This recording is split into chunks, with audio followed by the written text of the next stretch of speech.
about World Nature Conservation Day. World Nature Conservation Day is observed annually on July 28.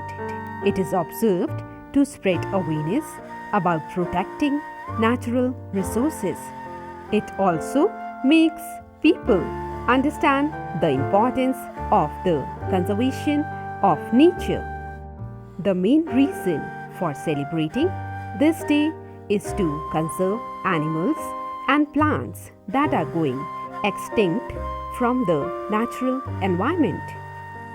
Nature has provided us numerous gifts such as water, sunlight, air, plants, land, and animals.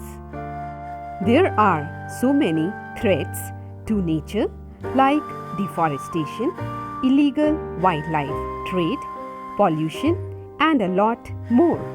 Reduce, reuse, and recycle are the main ways to conserve nature.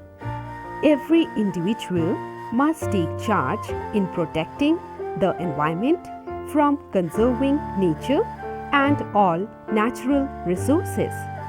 There are several initiatives that India has undertaken to conserve nature like Swachh Bharat Abhiyan, Project Tiger, etc.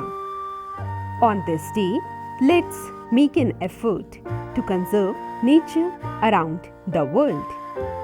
Hope you like the video. If you like the video, do like, share and subscribe to my channel to get more latest videos. Thanks for watching.